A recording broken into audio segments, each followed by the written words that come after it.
Hey guys, happy Friday. Never a Friday I haven't met that I didn't like because it's the weekend. Hey, yours truly, Guy Lambert. Thank you so much for joining us right here on the Fox 5 Live Zone. Coming up on the show today, we're talking all things Pope, including some of the issues he may very well focus on. Perhaps mental health. We'll take a deep dive. Hey, we got some star power today. Yes, WWE star ZELINA VEGA gonna join us talking about SummerSlam. Can you believe it's right around the corner? And the latest on the P. Diddy sex crime trial. All that and more coming up on the show today. But first, how about we talk weather? And with the bad comes the good, with both this guy and what we're dealing with now. Tucker Barnes joining us right here on the Live Zone. Hopefully that was a compliment. Yeah, well, bad weather now, but it's going to get really good this weekend. Right. And it's always good to see you. That's what It's sort of like my dating life, right? Started kind of, overcast and rainy, and it got better. There you go. Yeah. I hope so. Yeah. That's the story of many people's lives. It's like, let me do weather. Yeah, all right, showers, I won't bother you with my personal life. Cooler with showers, which are lingering, and the good news, Guy, is that we're going to go from rain for the morning hours to kind of just overcast skies by mid-afternoon, and maybe by late today, early this evening. Remember, the sun doesn't go down until after 8 o'clock. Before the sun gets down, we can get some breaks in the clouds and get a little late-day sunshine. So awesome. The trend is a good one, although it may take much of the afternoon to kind of break up the clouds and get the last of the showers out of here. That's a live look in Bluemont. You can see we are certainly not looking at sunshine at the moment. 58, still some light rain being reported across parts of the area. I'll show you the radar. 57 Dulles, and again, we are talking about a very cool day. You been outside yet today? Yeah, it's kind of dreary. And it's chilly. Yeah. Average highs in the mid-70s. We're only going to be in the low 60s, and we're in the 50s at this hour. All right, so there's the last of the rain. You can see the bulk of it is kind of north of D.C., and it will continue to track out of the region here with some clearing skies off to the south and west. So it's mostly good news in that we will get a drying trend. So first we'll get a couple hours of just clouds, and then we should get some late day sunshine, or at least a break or two in the clouds before the sun gets down. And then we'll clear out overnight, and we're setting up for what should be a gorgeous, gorgeous weekend with lots of nice conditions as high pressure builds in. You see the clearing skies back in Ohio and Indiana. That will be moving in for our weekend here. That's a look at the surface map and just area low pressure along cold front, and behind the front, refreshing air or cool air, and a cool start to the weekend. We'll be in the low 70s for Saturday with sunshine. Tomorrow's going to be a beautiful day with nice northwest wind. And then for all those moms out there, a beautiful Sunday, area-wide, upper 70s. We'll have a few clouds from time to time, but we will not get any rain on Sunday. Maybe some more showers by next week. All right. By the way, my mom happens to be one of your biggest fans. Can you say Happy Mother's Day to her, please? Oh my God, guys, Mom. What's your mom's name? Linda. Linda, Happy Mother's Day. Thank you. Is this your pride and joy?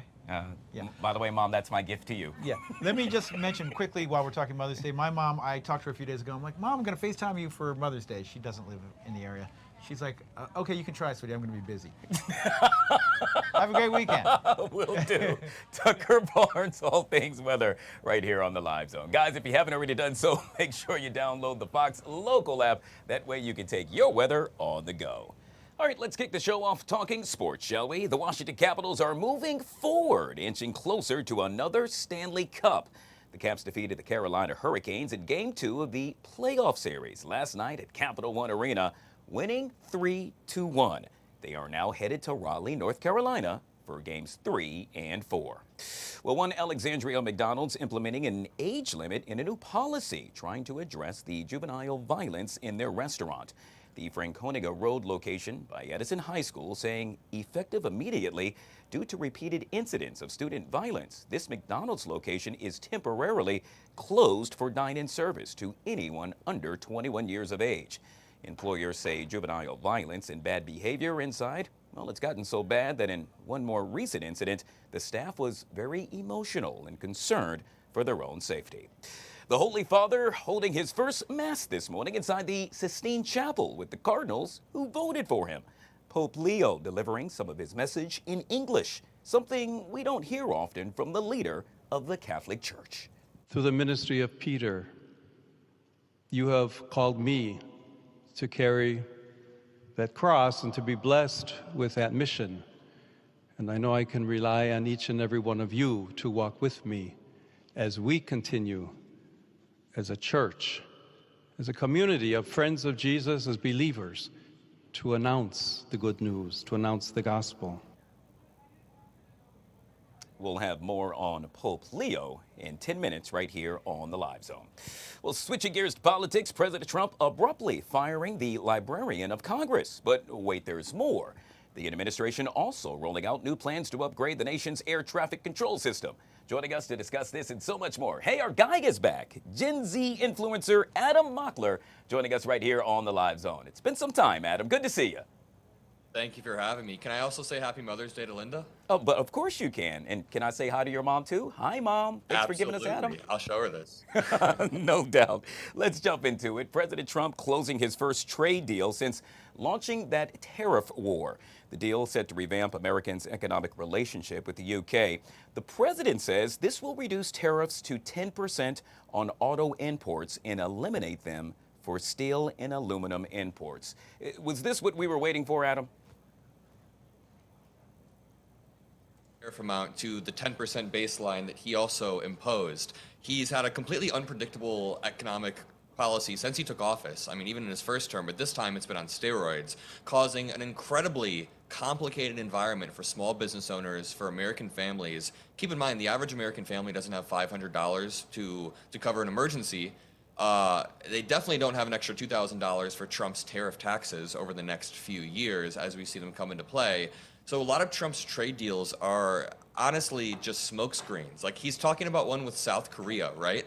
But we already had zero tariffs, essentially free trade with South Korea since Obama's second term. I believe in 2014 they made that deal. So now Trump ripped that paper to shreds, is taping it back together, and is acting like he made a new trade deal with South Korea, except it's not ratified through Congress. It's just at the whims of whoever's the president. Yeah, it's interesting. I watched several reports out of London yesterday, and several Brits are actually stating that they were taken, if you will, by the president. It's really interesting to see how all of this plays out on both sides. Agreed? Yeah. All right. Well, let's move on to President Trump abruptly firing the Librarian of Congress. This happening earlier today. According to the Associated Press, Carla Hayden was notified by email last night. Now, Hayden has held that position since 2016 when she became the first woman and African-American woman to sit in the role. By the way, Hayden has faced backlash from conservative groups that accuse her of prompting children's books with radical views. Your take on all of this? I just started digging into this specific story about 30 minutes ago, but I just want to say broadly, Trump's removal of people who have been serving our government for years and years is a little bit too reckless. If you want to trim down the government, that's one thing, but to remove anybody who's not ideologically aligned with you and to replace them with pure loyalists, where you're prioritizing either loyalty or charisma over competence, I think that's a mistake. For example, Pete Hegseth is loyal to Trump. Sure, he's charismatic on camera, but is he a good leader? Is he a good top-down leader of an organization? And this just brings me back to the librarian that was fired. I don't like seeing civil servants fired and removed en masse just for ideology. Yeah, it appears as if you are not in line with the president, well, he will quickly show you the exit door. President Trump, well, perhaps you know this name. I'm referring to none other than Jeanine Pirro. Why am I mentioning her? Because she is now the interim U.S. attorney for Washington, D.C. The 73-year-old is a former New York prosecutor and current Fox News co-host of The Five. She's replacing Ed Martin, who faced bipartisan concerns. Republican senators, actually, one of which said, you know what, not going to vote for him. Well, he said he would not support him due to his views in support of the January 6th rioters. Interesting that she gets the job. What do you say, Adam? Incredibly interesting. Honestly, it perfectly builds on the back of the point that I was just making. Almost too perfectly, because I talked about Pete Hegseth, who was plucked straight off of Fox News, and they prioritized his loyalty and his charisma over competence. Same thing with Jeanine Pirro, plucked straight off of Fox News, and is now in a position where she'll be overseeing January 6 cases, overseeing cases that have to do with members of Congress. It's a perfect example of consolidation of power. And listen, a lot of Trump supporters would say in a response, of course the president will put loyal people around him in Washington, which, yes, that's fine, but there also needs to exist checks and balances in a republic or in a democracy. And those are our courts, our law firms, our universities. And Trump has attacked our courts, our law firms, our universities. So it's a little bit scary when those checks and balances are being eroded, and that's our point. All right, let's take our views to overseas. In this case, we're talking about India and Pakistan, the crisis that's currently unfolding right before our very eyes. Which leads me to this. Why isn't Trump leading an emergency effort to ease that crisis? He stated, quote, "It's a shame. I just hope it ends quickly," unquote. Now, many have speculated, Adam, that Trump isn't well versed with regard to that region. In years past, America would immediately play the mediator. What's going on here? Yeah, I mean, it's incredibly tragic, first of all, that there's a war breaking out. This would have never happened if Trump were president.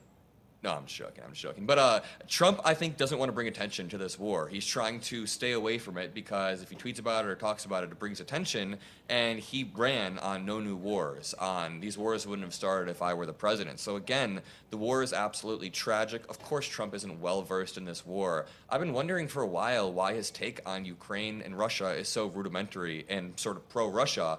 And I've just come to the conclusion that it's because he has the understanding of the Russia-Ukraine war that like my QAnon friend from high school has of the Russia-Ukraine war. He doesn't know what's happening, and he needs to stay the hell out. It's a shame that he's in a huge position of power. All right. Well, when it comes to all things Gen Z, we come to you. In this case, I'm making reference to the leftward shift of Gen Z women, one of the most dramatic political trends happening right now, Adam. Polling data from Gallup found that 40% of young women aged 18 to 29 self-describe as liberal compared to 28% of the same demographic at the beginning of the century. So what's causing all of this? You know, it's interesting because there's a lot of polarization going on. So while Gen Z women are trending liberal, Gen Z men are trending to the right.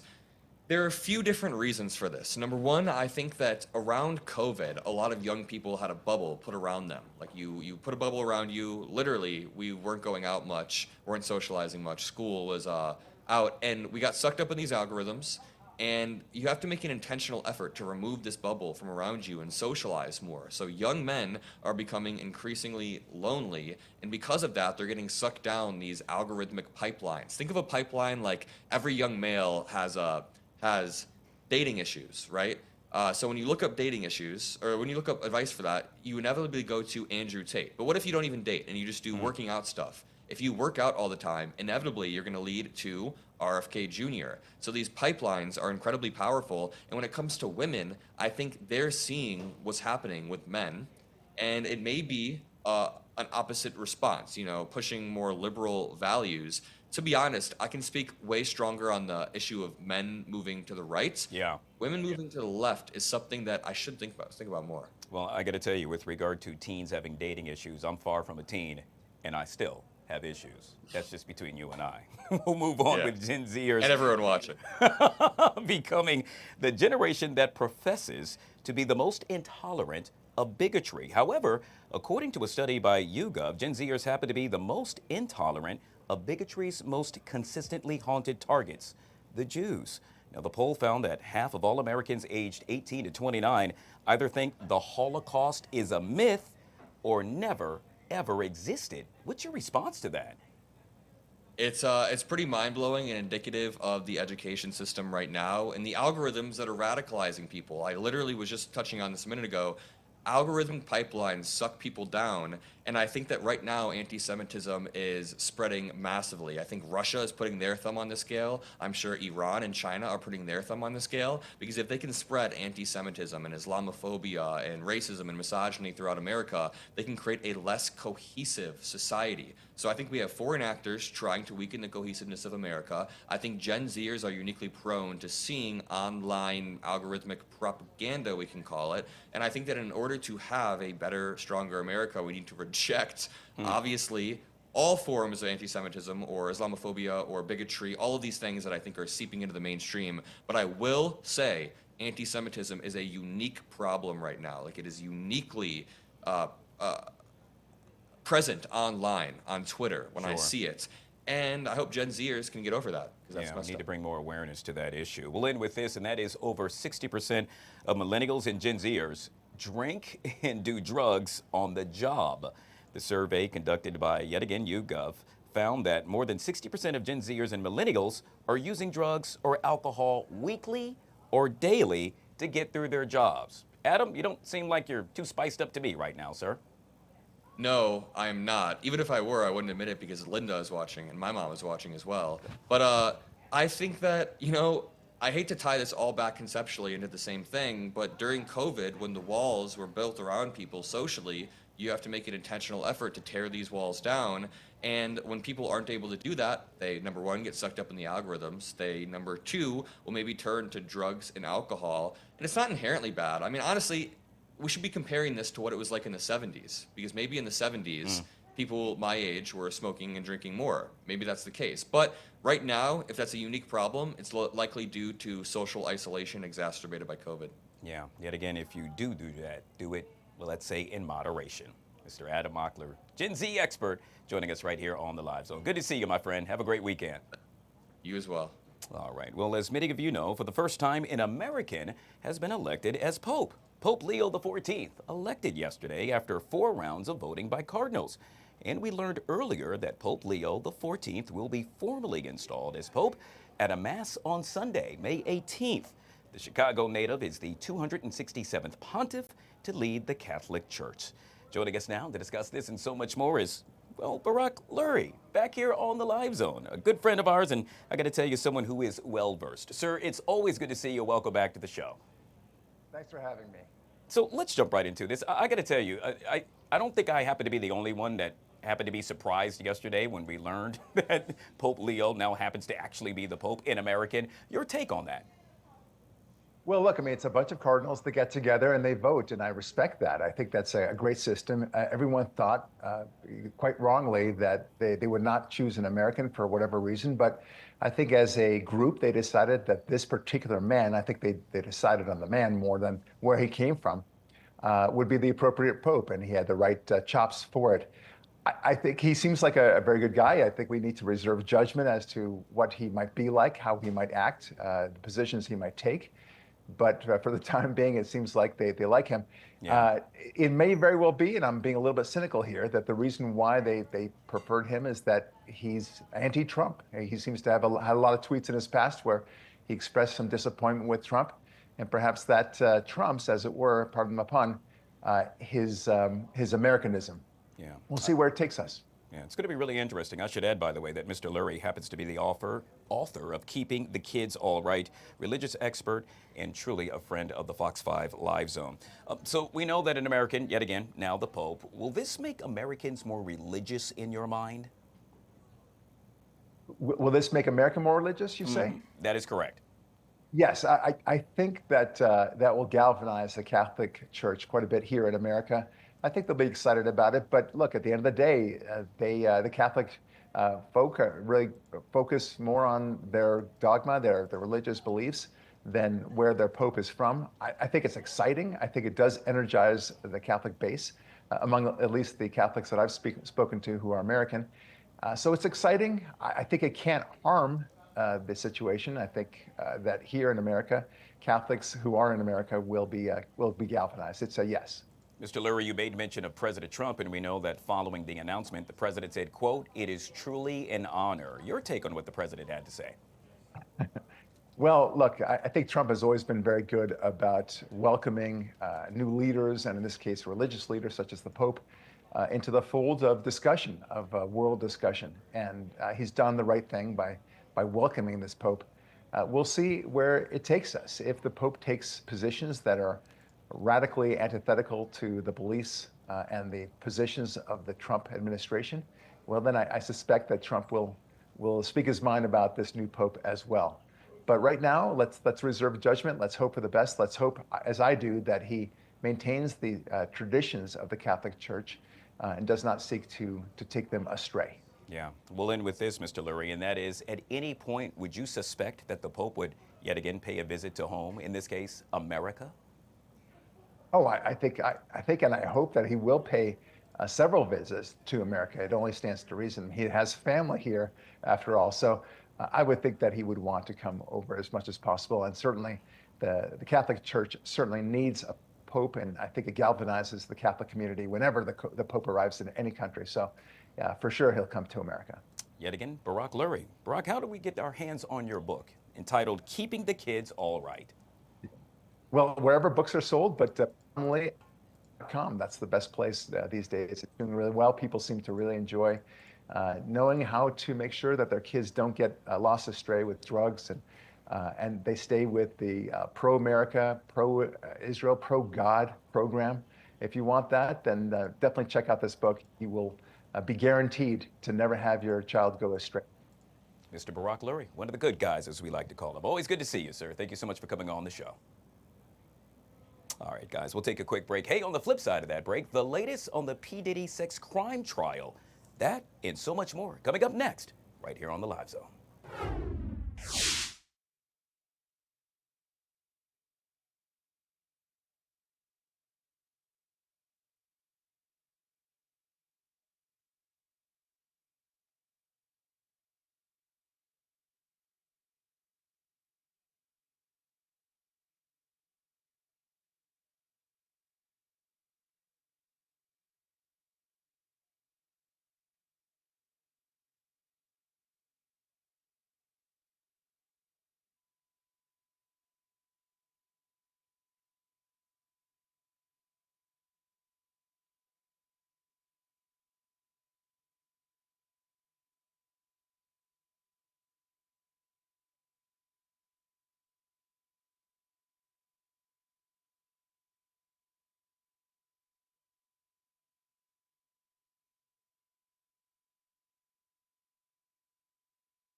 All right, guys, back here on the Fox 5 Live Zone. Need to make mention, yet again, we are awaiting a White House press briefing, and that is due to get underway at 1 o'clock. When that happens, we'll take you live to the White House.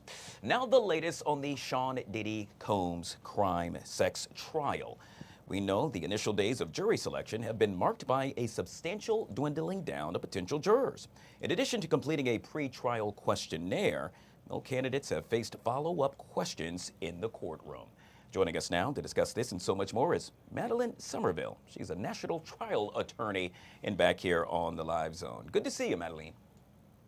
Good to see you too. Thank you so much for having me back. Yeah, love having you on the show, and boy, do we have so many questions. In this case, we're going to start it off with the actual jurors. So yesterday, we know that, well, I guess the folks happened to be off. No action yesterday. Nothing took place. Fast forward to today, and correct me if I'm wrong, but it's to my understanding that we will have all of the jurors in place that will be seated. You are absolutely right. As of the end of today, we will have all the jurors that we need to be seated, which will be 12 jurors and 6 alternates ready for trial on Monday morning. In federal court, the jury trial selection goes much faster than in state court. You get the questionnaire ahead of time, you get the questions you're going to ask the jurors ahead of time, and so we will be all set to go on Monday morning. All right, so we know that there happened to be some, let's say, controversy, if you will, surrounding the prosecution. Yet again, please correct me if I'm wrong, but it's to my understanding that, oh my gosh, dare I say, surprise, the prosecution happens to have one of their star witnesses missing. Has that ever happened before? And I'm referring to witness number 3. It has definitely happened before, especially in cases involving high-profile clients, high-profile defendants, and in cases where there's violence, because people are afraid of retaliation. And so in certain instances where somebody has to get up and testify and talk about how someone has hurt them and stand and sit in front of them in court and tell the whole story, it's very nerve-wracking. And so it happens pretty frequently, and these prosecutors are going to have to get on the ball and use their persuasion persuasion skills to get alleged victim number 3 back into court. Yeah, this is just truly amazing to me. I'm going to be honest with you, Madeline. I immediately thought that perhaps, there was some funny business going on here. Maybe somebody paid off. Who knows? You watch so many movies and you begin to think any and everything. And so it's really interesting, yet again, that I should say victim number 3 has gone missing. One of the cool things about you that I did not know that I was made privy to is that you are a body language expert, which is just so cool. And I'm not sure if you've actually been in that courtroom as yet, but we've seen actual, let's say, illustrations of what has taken place. With that being said, are you able to gauge, let's say, Diddy's demeanor?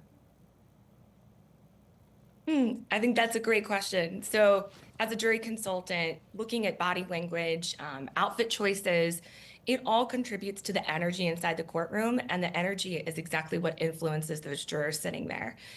In every high-profile case that I've worked on, we've always made sure that we take care of the outfits that everyone's wearing, that everything is carefully chosen and picked.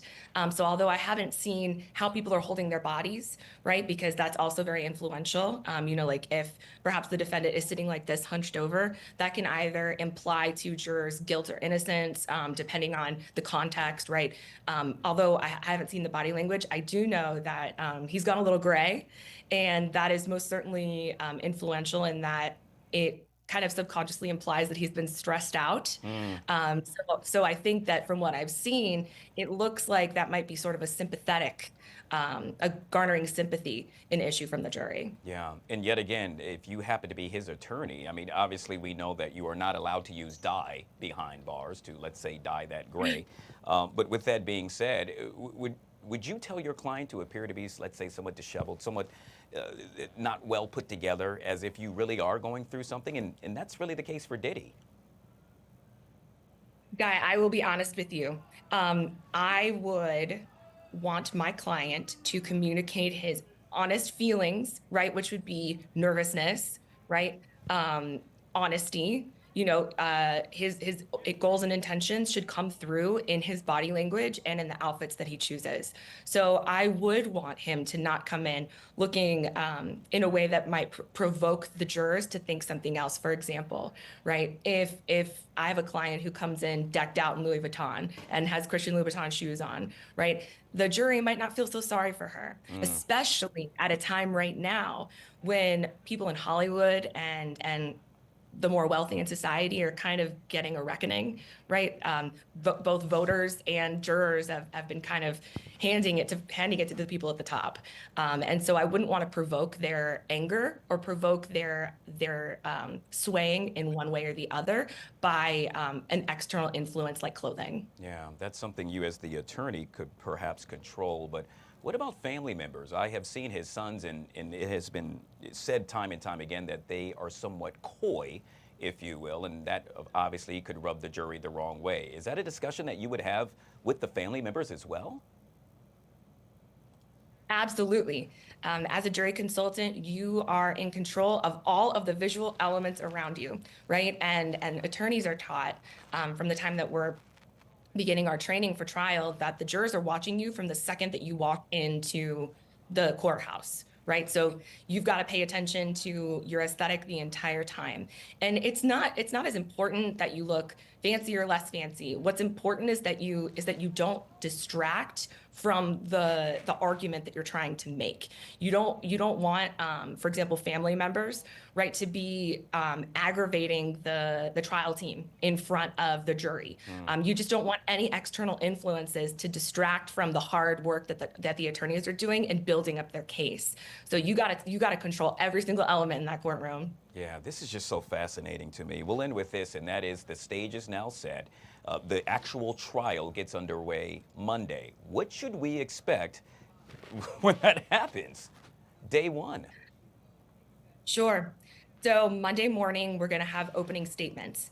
And that is when the attorneys on each side have a chance to sort of outline what's coming up in the case and sort of give you the chapters or the play-by-play of what's coming up. They'll introduce the facts and the evidence because they haven't done that already in jury selection. You're allowed to allude to it a little bit, but you can't elaborate on any of the specifics. And so now the jurors are going to finally see what's coming up so that they can plan in their minds for, okay, I'm going to get ready to see this aspect of the story. But it's essentially they're telling their story, right? Each side has the same set of facts to work with, but it's each side's job to shed a different color light on those facts depending on what outcome they want from the jury, depending on what they want the jurors to conclude. And so we're going to get ready to hear the same story told two different ways with the goal of the jurors being swayed one direction or the other. Wow. And I know I said last question, but dear God, I'm still stuck on this. I'm so glad. You made mention of that evidence would be put forth, if you will, meaning this is what we are going to discuss at some point. We're all thinking about the freak-off tapes. Will immediately, day one, will the jurors be made privy to that? That's a great question. So I think that they will ease the jurors into the more difficult, uncomfortable sexual aspects of the case. Actually, I thought it was really interesting that the defense team was coming out using the term swinger, that he has the swinger lifestyle to describe it. My take on that as a jury consultant is that he needed to, the defense team needed to counter the term freak off in some way, right? Because that's a term that most of us haven't heard before. The Diddy case came out. And so they needed sort of an innocuous term to sort of counter freak off. And when you hear the word swinger, you kind of think of a 1970s Keys party or something like that, right? You think of something that's sort of innocuous. It's not a big deal. It's your private life. And so I think that they were trying to quell some folks' aversions to whatever sexual material was going to come up. Yet again, so fascinating. And it all starts to unfold right before our very eyes this upcoming Monday. We've been chatting with Madeline Somerville, national trial attorney and body language expert. I truly enjoyed this segment. Thank you so much, Madeline. Yes, sir. Thank you so much. Happy to be back. All right, guys, we'll take a quick break. On the flip side of that break, WWE star none other than ZELINA VEGA. She joins us next, right here on the Live Zone.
All right, guys, back here on the Fox 5 Live Zone. So if you happen to take a step outside, you're going to notice it's somewhat warm. What does that mean?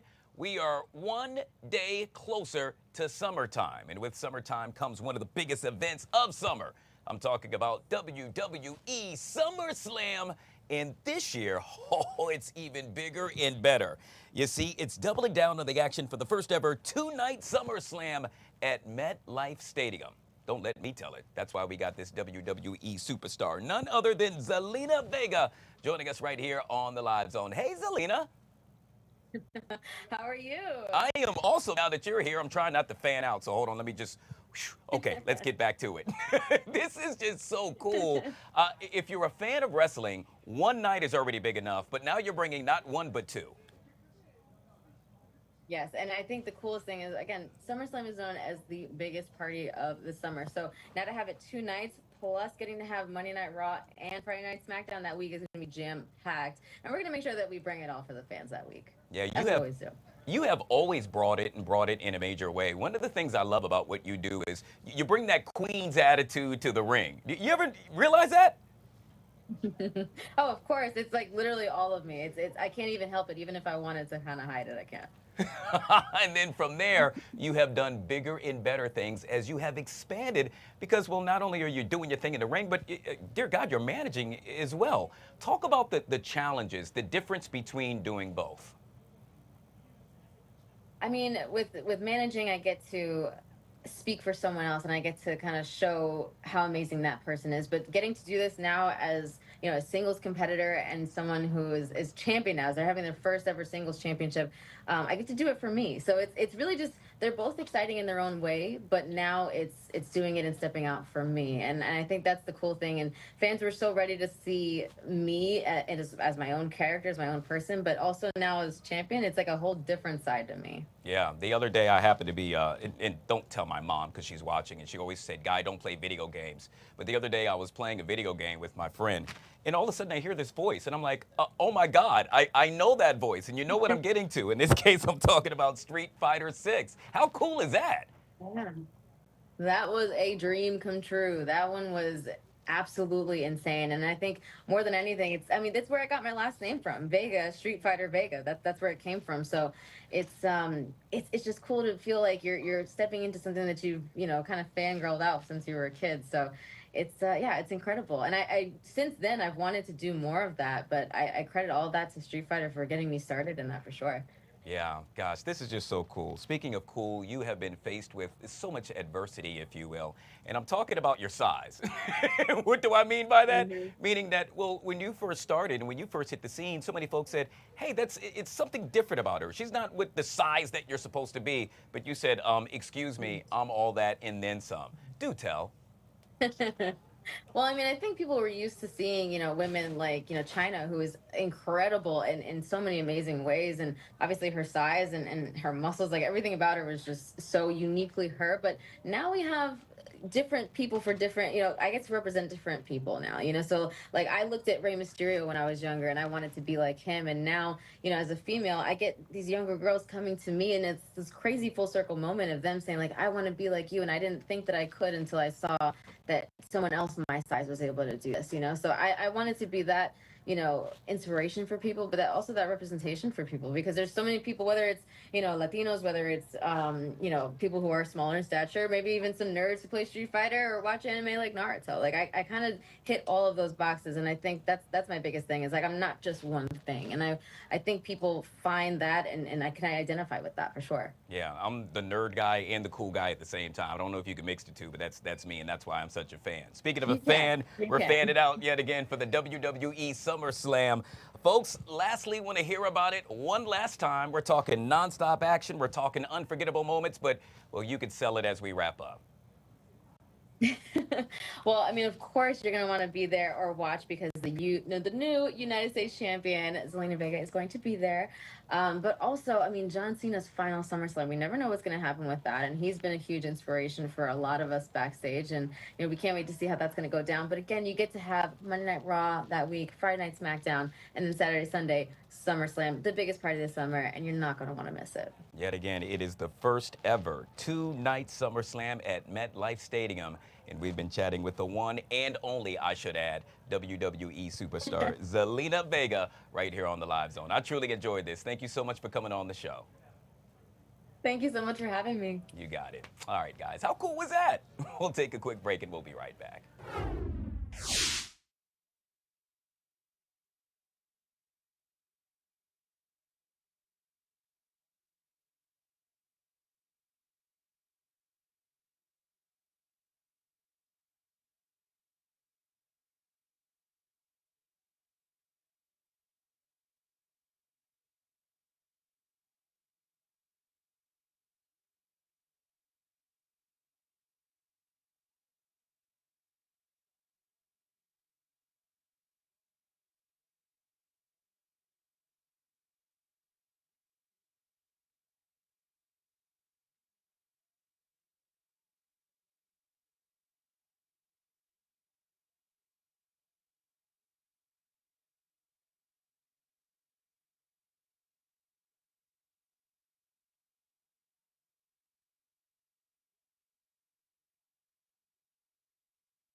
All right, guys, back here on the Fox 5 Live Zone. Join now with Sylvia, our digital content producer, with a little Celebrity Dish on a Friday. Good to see you. That's right. Good to see you. We love Celebrity Dish on a Friday. Oh, my gosh. Doesn't it That's feel so always a good time. Oh, it's always a great time. Speaking of good times, Yeah. we had an amazing time. Yes. We both happened to be at the Coco Jones show Yes. at Echo Stage the other day. How cool was that? It was a good time. Coco Jones is such an amazing artist. She has the vocals, the energy, and she's stunning. So Yeah. I loved it. It was a great sellout time. crowd yet again at Echo Stage, Yeah. the #1 venue, I might Yeah, add, in North yeah. America. It's just so cool when I get a chance to stop by there.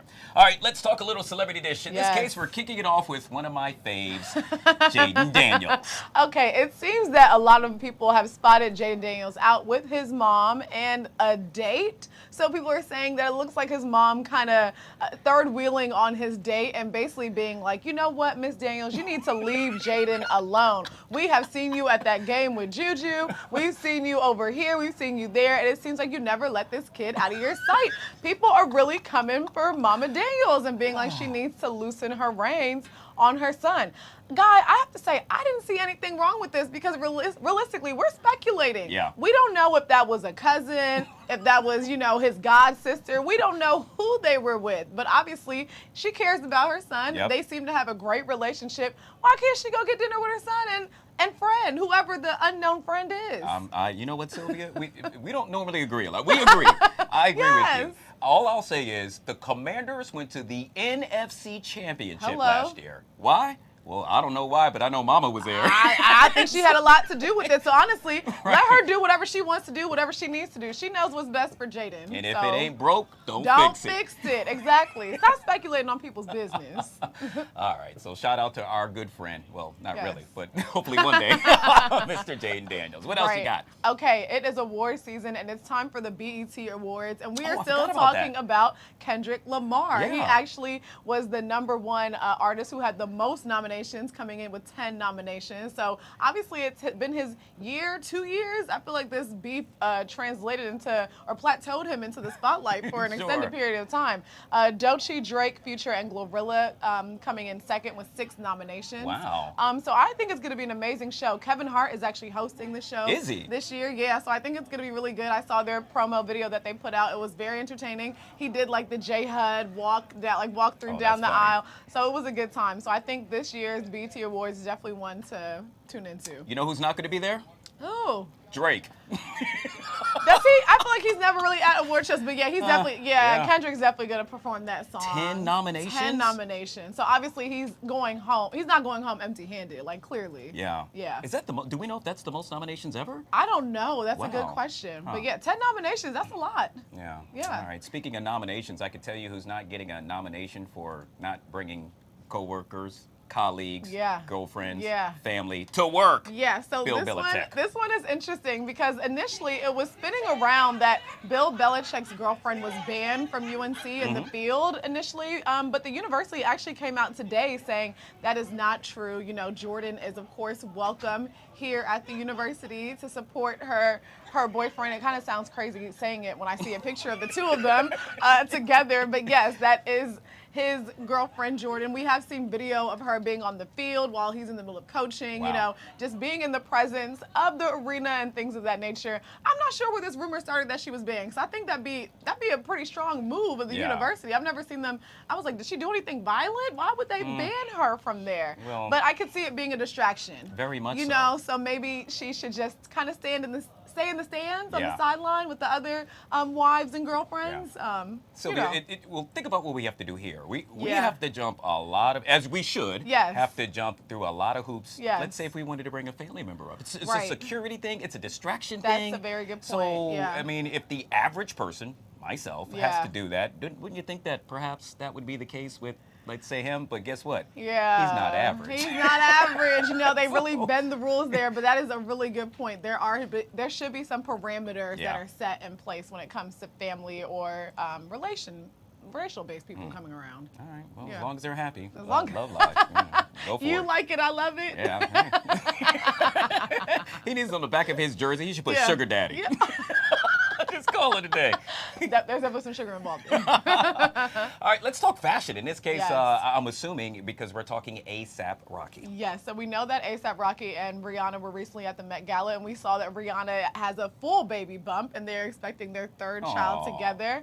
A$AP was actually on the late night show with Seth Meyers and Anna Wintour, where he basically kind of gave a couple of hints on potentially what the baby's name could be. You know, their first child, well, their other two children have R names, RZA and Riot. Oh. So he hinted on the third child probably having an R name as well, kind Huh. of keeping it all, you know, across the board. Yeah. Rocky, Rihanna, RZA, Riot. God, that's just so amazing to me. Yeah. But not only do we follow the stars, but we Yeah. follow their children. And, Yeah. and quite honestly, I don't know, what, 30 years from now, their children's children. Exactly. We want to know all about her cute little gems of joys, especially because she's not giving us an album anytime soon. So Yeah. at this point, it's like, okay, Rihanna, whatever you want to do, girl, let's just give us the details. We're here for it. Isn't it sad that the only songs we're going to get are lullabies, you know?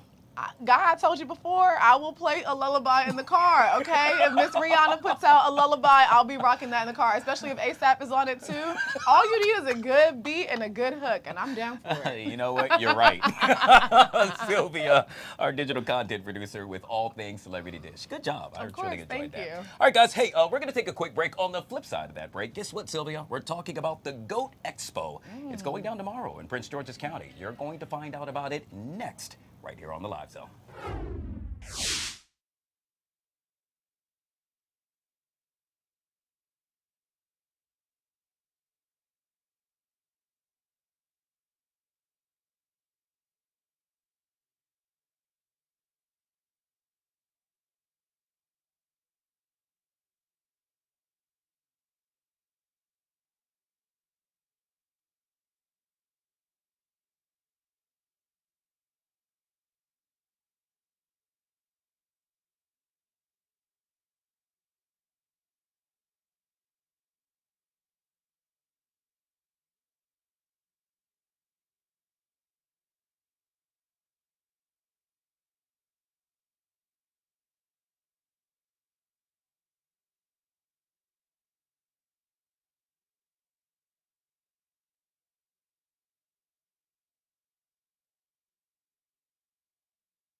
All right, guys, back here on the Fox 5 Live Zone. Yet again, a quick reminder. In just about 11 minutes or so, we are expecting yet again another White House press briefing.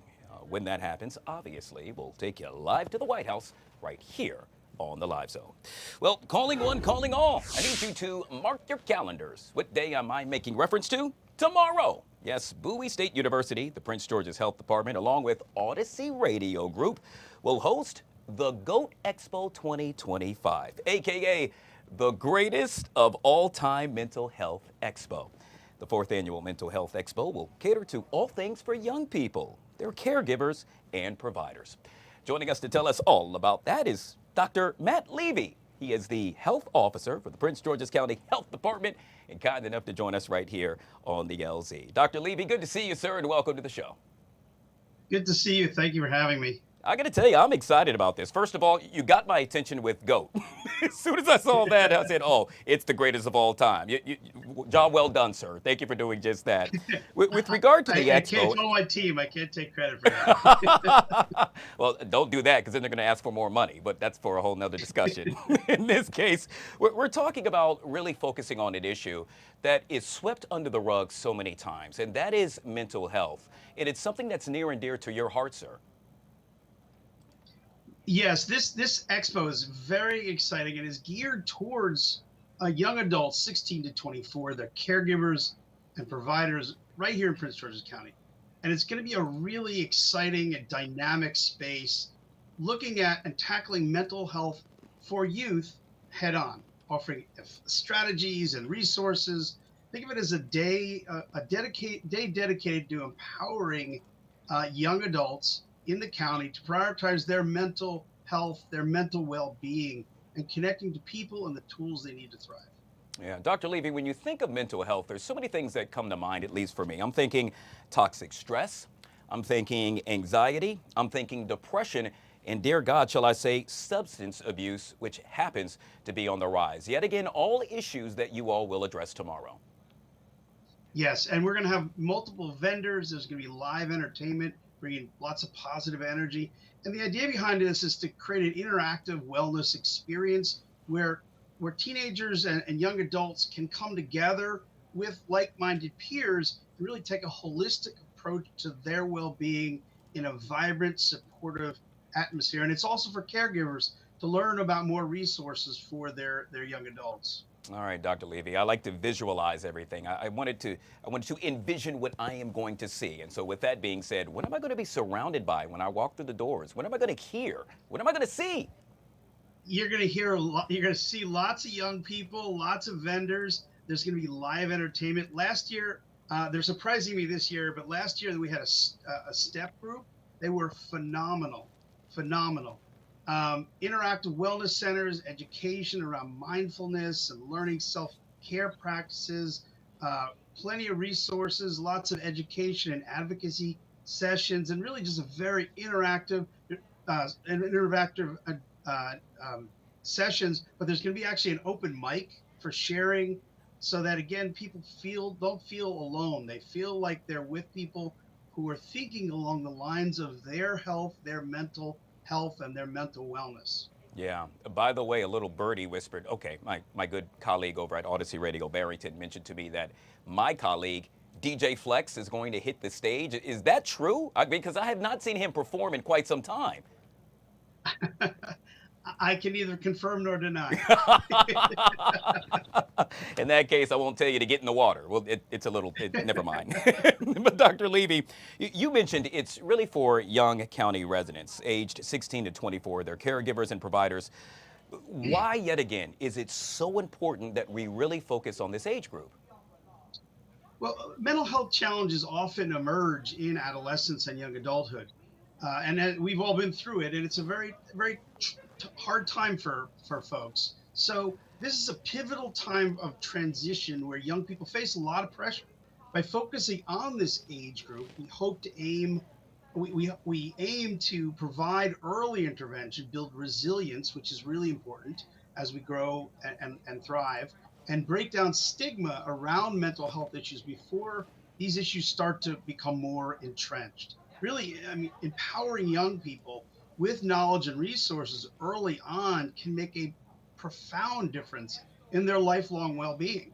So of course there's supportive caregivers and providers around them to share and to be a strong supportive system to them. Yeah. All right. Well, I got to tell you, I'm sold. But for folks that are watching, they're still, let's say, teetering on the fence. Should I go? Should I not go? Well, let's go ahead and put it in stone. Why should folks show up tomorrow yet again for the GOAT Expo 2025?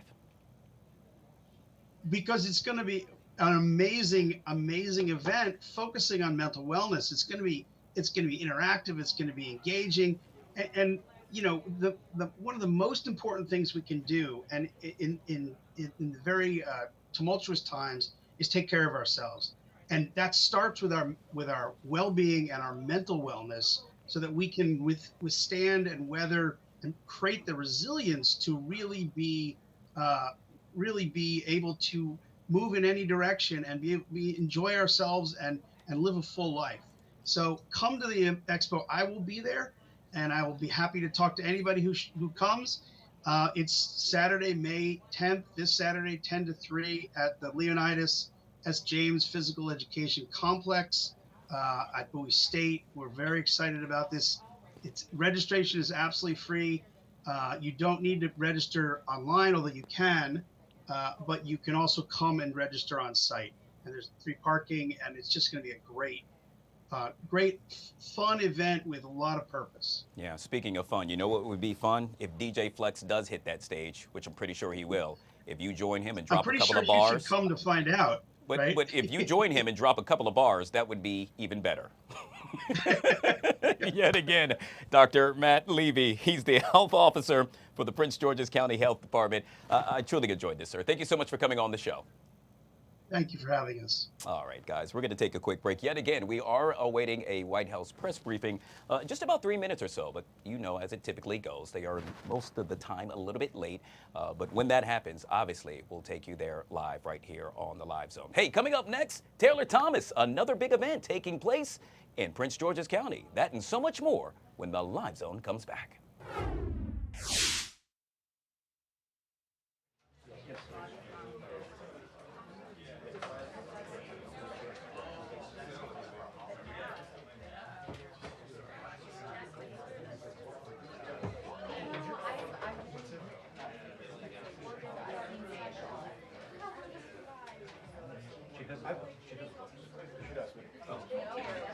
I thought that they had switched to. I don't like that one because I can't put it anywhere afterwards. Cool. Thank you. It's just awkward. We have it forever. Thank you.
All right, guys, back here on the Fox 5 Live Zone. Oh my gosh, I am so excited. Why?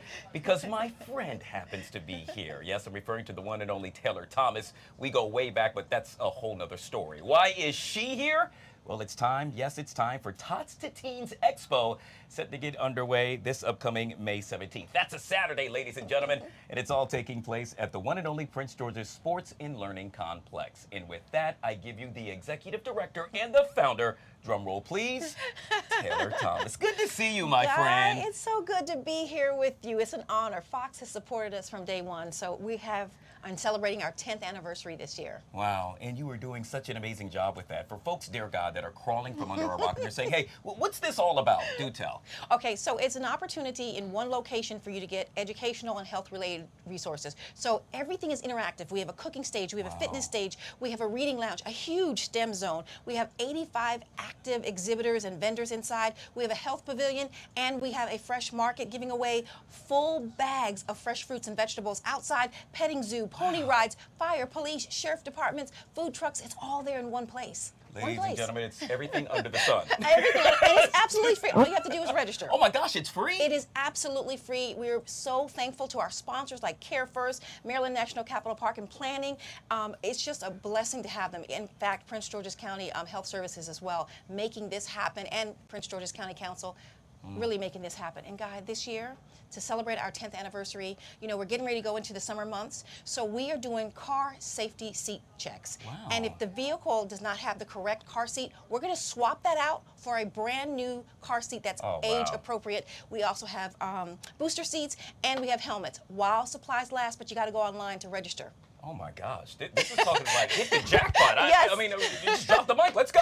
Let's go. We want to see you. This is really awesome. One of the things that I got a chance to see is that you all are going to have a kids cooking stage as well. Yes. That really caught my attention. I love yes. nothing more than cooking, but to see young kids doing it, oh my gosh, how cool. Yeah, learning safe things that they can do that they may not even need to use a stove for if mom and dad are working or sleeping, that they have around the house, and trying to make things healthier, get away from the processed food. I heard you touch on STEM, and that is so important in this day and age with regard to our community. Yes. So many folks sometimes actually skip that, if you will. It's Yes. swept under the rug. Yes. However, you want to bring it to the forefront. It's a big, big deal. And our huge partners are Patriot Technology right there in Prince George's County. They have been with us from day one, and it is really a blessing to have them there. They're teaching kids robotics. They're getting to do gaming, which that is a big thing over there. Even programming. As young as 5 years old, 6 years old, taking part in this and getting them interested in seeing what they can do as a career, not just as the fun part, but the other side where you can actually do it for a living. Yeah. You have your daughter here, so I know Yes, she happens to she's be the near. co-founder. I have to say that, Guy. You can come on in. Come on in the shot and just wave real quick. Just This- wave to that camera right there. This is my baby girl. She's at Howard now, Oh, using her skills at congratulations. Howard, but she's been Awesome. hosting the stage with us for years. I wanted to bring her up and bring her in the shot because obviously that's your baby. Yes, it is. But so is this. And Yes. you made mention of the past years and or day one. It's now year 10. To see the growth of it. Yeah. Speak to that. Yeah, I'm just honored, Guy, to have the community love on me like I've been loving on them, and just being a voice for those who may not have a voice. This is a place where the entire family can go. And by the way, Guy, more fathers come here with their kids than I've seen any other time. Wow. So you can bring from 1 all the way up to 15 or 16 years old. They're staying 4 hours. It's just an honor to know people trust me and know that I'm going to be bringing in good companies and products and services. We are supporting some of these small nonprofit and mom and pop businesses right here that are doing great things, but they may not have the resources to put on an event like this. Yeah. Obviously, this is taking place in Prince George's County. Yes. But that doesn't mean you have to live in Prince George's That's County, right. correct? That's right. Yeah, and we're getting them from Virginia. I did get a call. Baltimore's coming through. Montgomery County's coming through. Because Prince George's is a county. That's where you want to be, right? Prince George's County. That's the place to be. Over 100 exhibitors as well. There is plenty to find out, plenty of information that can be distributed to you. Not only that, but the venue itself. I love that venue. It is incredible. And listen, because we're on the track, it's padded. The kids run, jump, play. You don't hear anyone saying, Guy, don't touch that, don't move, don't run. Yeah, it's your world. Excuse me, that's what's happening inside. But wait, there's more. There's stuff happening outside as well. The petting zoo, pony rides. We have the office of the sheriff there, the police department, fire and EMS. You get to see the trucks interact with professionals. It's just a really, I'm a big kid, so you get to have fun there. I'm telling you, you're a big kid. If you're like one, if you're a kid like me, you're gonna enjoy it, and you're gonna be there for hours. Yet again, all set to get underway. May 17th. It's taking place at the Prince George's Sports and Learning Complex, 10 a.m. until 4 p.m. Folks that want more information, how would one go about to do so? Simply go to our website, especially for the car seat registration. Go to TOTS, the words TOTS, expo.com. There it is. Easy There it as is. 1, 2, 3. The executive director and founder, Ms. Taylor Thomas, joining us right here on the Live Zone. I'm just so proud of what you've been able to Thanks, do. Guy. I appreciate it. Thanks for having me on your show. No, this is our show. Anytime you're here, this is our show. All right, guys, we'll take a quick break. We'll be right back.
All right, guys, back here on the Fox 5 Live Zone. On the right lower portion of your screen, you see it right there, the White House. Yes, we are awaiting a White House press briefing. We've just gotten word that should get underway within the next 5 minutes or so. On the top left-hand side of your screen, that box right there, well, you see the words, BOWIE officials now giving an update on a string of armed robberies that have targeted bank customers. Let's take a listen in.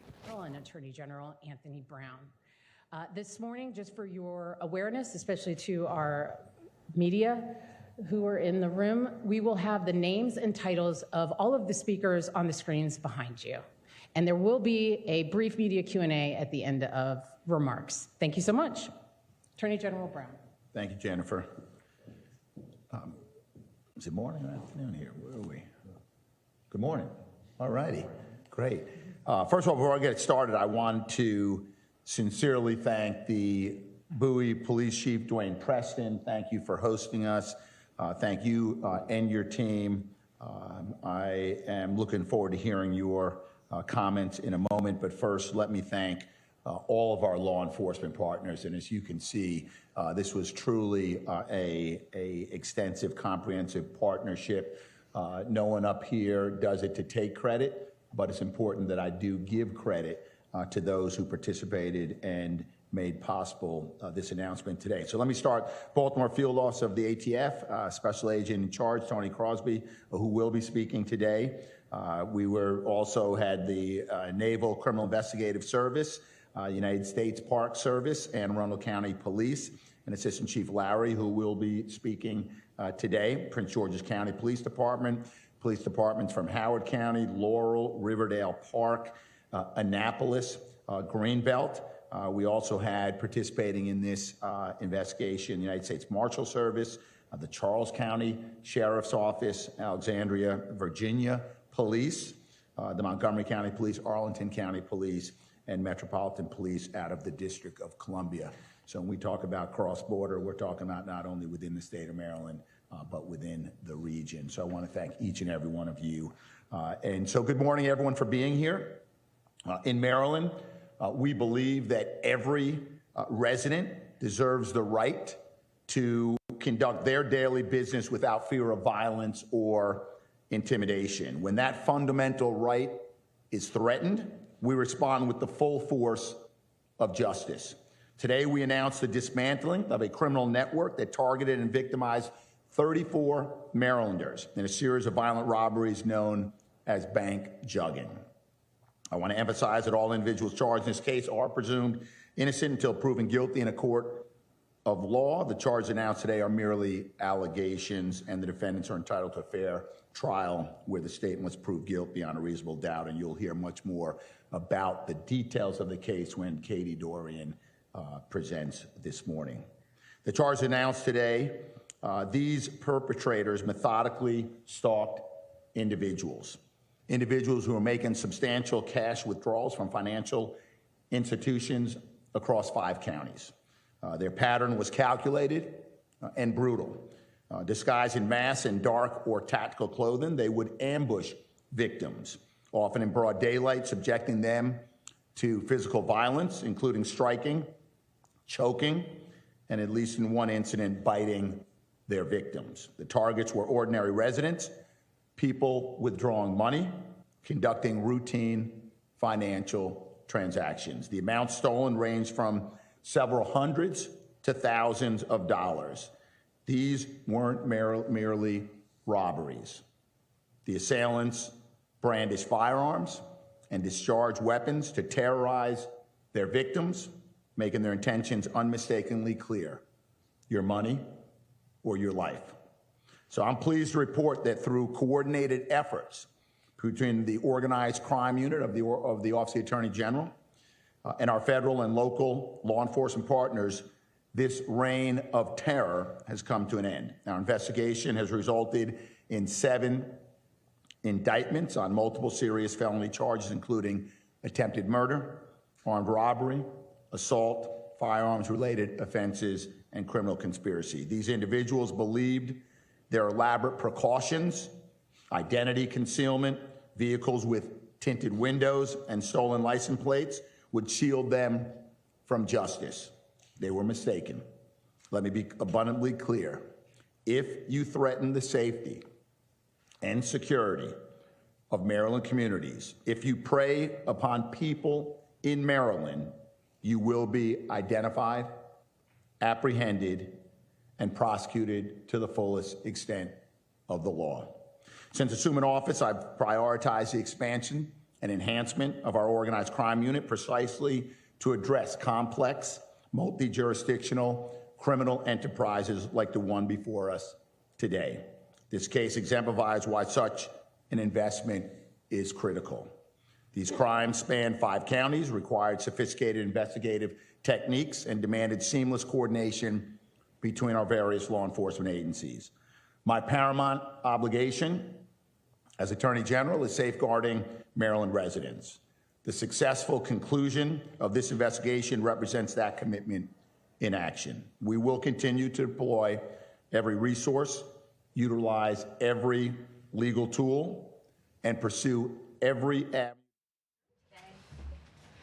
Good afternoon, everybody. Good to see all of you. Happy Friday. The President looks forward to embarking on his historic return to the Middle East, visiting Saudi Arabia, Qatar, and the United Arab Emirates next week, where he will focus on strengthening ties between our nations.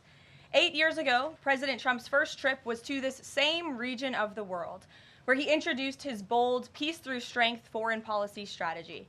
On that trip, the President laid out his goal of eradicating terrorism and extremism in the region, which he successfully accomplished over the course of his administration with the total defeat of ISIS and the historic signing of the Abraham Accords.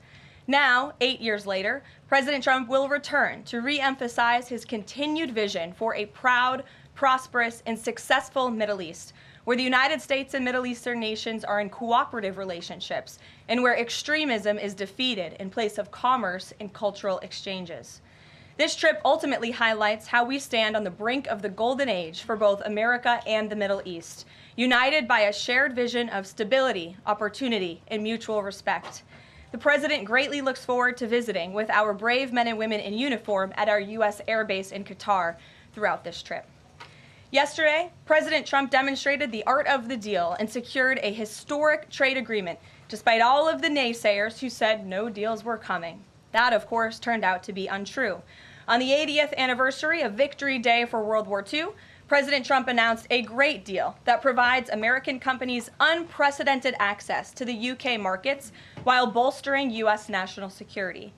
This trade deal will massively expand U.S. market access in the United Kingdom, creating a $5 billion opportunity for new exports for U.S. farmers, ranchers, and producers.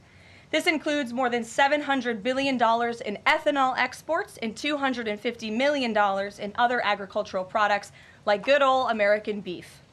The deal commits the United States and United Kingdom to work together to enhance industrial and agricultural market access and strengthens American competitiveness. Importantly, the deal also ensures streamlined customs procedures for U.S. exports. The UK will also be purchasing $10 billion of American-made Boeing planes as part of the deal. A trade agreement like this between the United States and the United Kingdom was being worked on for many years, but continued to prove elusive. But because of President Trump's bold negotiating approach, he got it done. All of this happened because of President Trump's implementation of powerful tariffs to end the era of economic surrender and rebalance America's trading agreements. American workers and companies are the best in the world, and they finally have a president who has their backs, fights for them, and delivers good deals that puts them first. This is just the first of many trade deals to come. Get ready for more historic deals and our country to boom like never before. On that note, Treasury Secretary Scott Bessent and Ambassador Jamieson Greer will meet with the lead representatives on economic matters from the People's Republic of China over the weekend in Switzerland. As President Trump has said, the United States and China have been talking for some time over the course of the administration, and now teams from both countries will meet in person to continue discussions. You can be certain that President Trump and his trade team will ensure we work to achieve the best deal possible for America. In other news, the Trump administration just announced a new incentive for illegal aliens living in the United States to self-deport. Eligible illegal aliens who now use the CBP Home app to self-deport will receive a clear, safe way to leave the United States.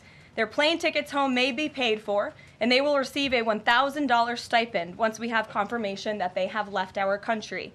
This new feature will allow illegal aliens to have a planned departure out of the country and to leave as soon as possible in a dignified way. If illegal aliens make the right decision here and submit their intent to depart through the CBP Home app and pass extensive vetting, they will be temporarily deprioritized for ICE detention and enforcement action before their scheduled departure.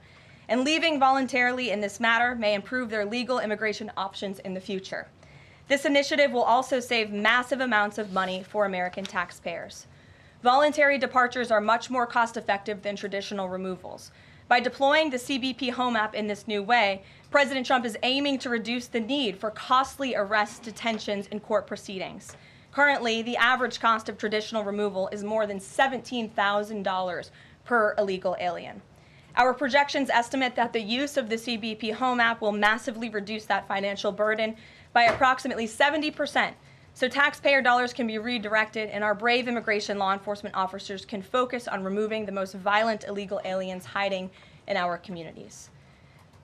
Finally, it was announced this morning that First Lady Melania Trump secured a $25 million investment in President Trump's budget to provide housing and support for youth transitioning out of foster care. And in recognition of the 7th anniversary of Mrs. Trump's Be Best initiative, the U.S. Department of Housing and Urban Development allocated funds toward the agency Foster Youth to Independence program.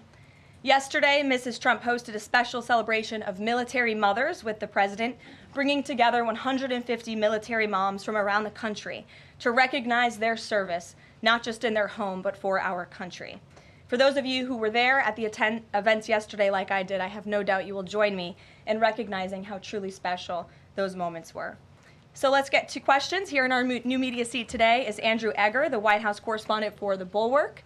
The Bulwark is a new media company launched in 2019 with hundreds of thousands of readers on Substack and more than 1 million subscribers on YouTube. Andrew, please kick us off. And thanks for being here. Yeah, thank you for having me, Caroline. The president posted another ad this week for his Trump meme coin. The group that's running that coin is encouraging people to buy in order to win a dinner this month with the president.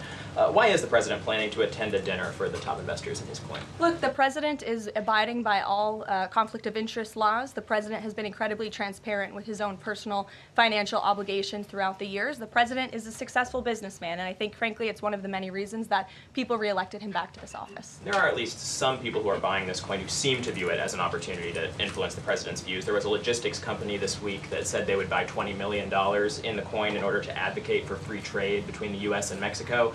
If buyers are buying for that reason, are they wasting their money? Look, I can assure you the president acts with only the interests of the American public in mind, putting our country first and doing what's best for our country, full stop. That's his intention, and that's what he's focused on. Kristen, good to see you here today. Welcome back. Caroline. Thank you. Glad to be back. So on those China talks, what does President Trump expect to come out of those talks? And is he going to be disappointed if his team can't secure a deal? Well, look, the president is very confident in his Secretary of Treasury, Scott Bessent, and of course, Ambassador Jamieson Greer, who has played an instrumental role in all of these trade negotiations as well.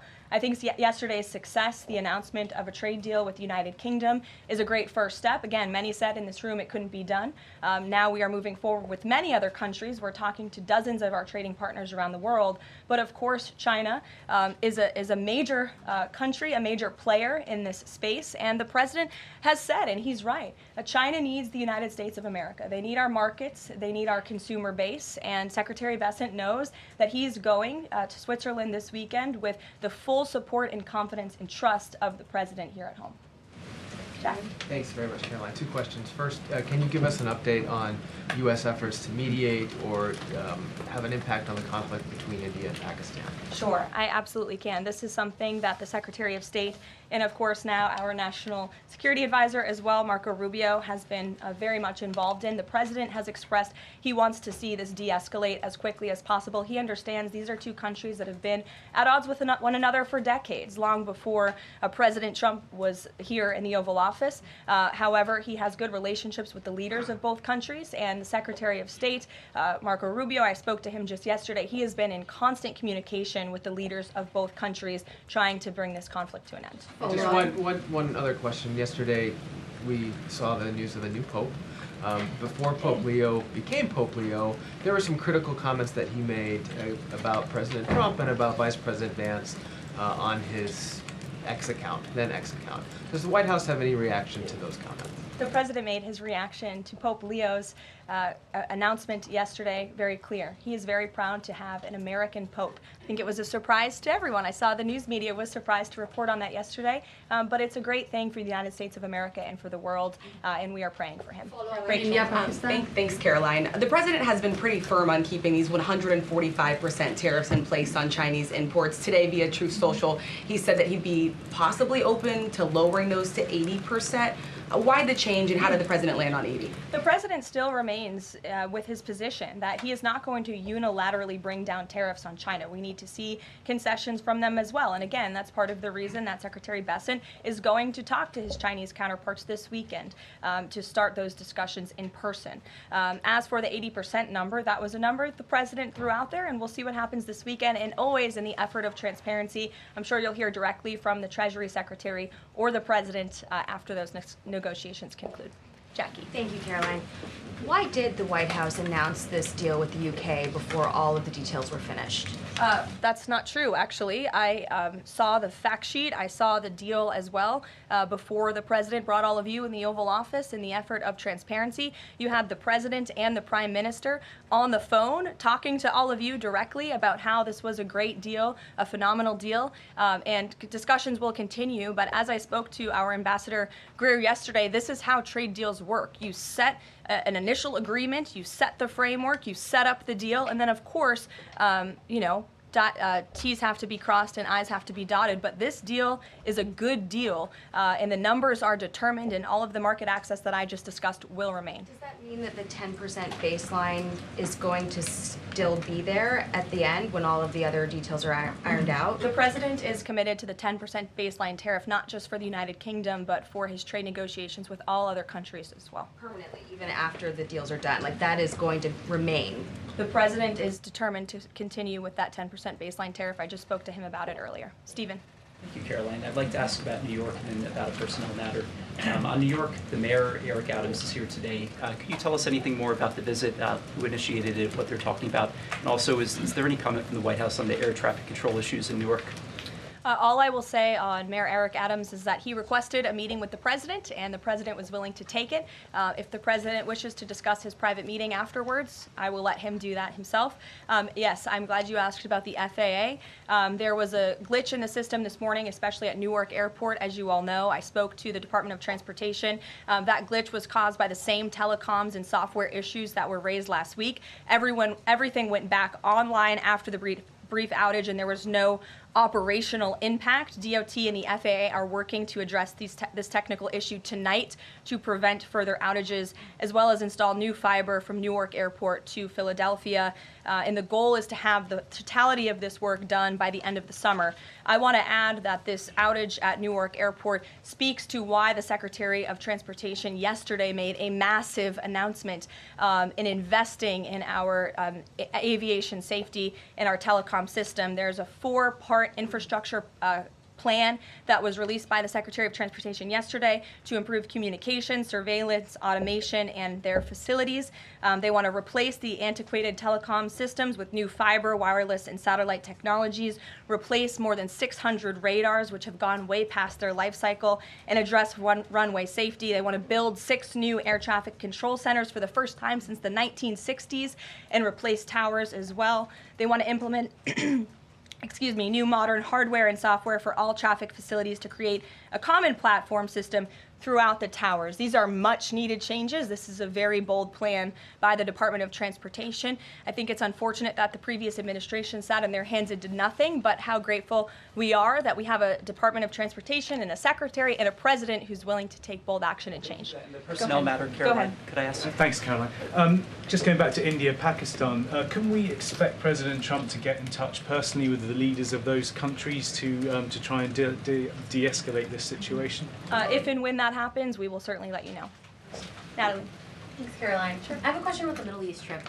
Will any of the president's family members, like including Don Jr., Eric, or Jared Kushner, be joining him on the trip? I am not tracking any of the president's family members joining us at this time, but of course the first family is welcome to come.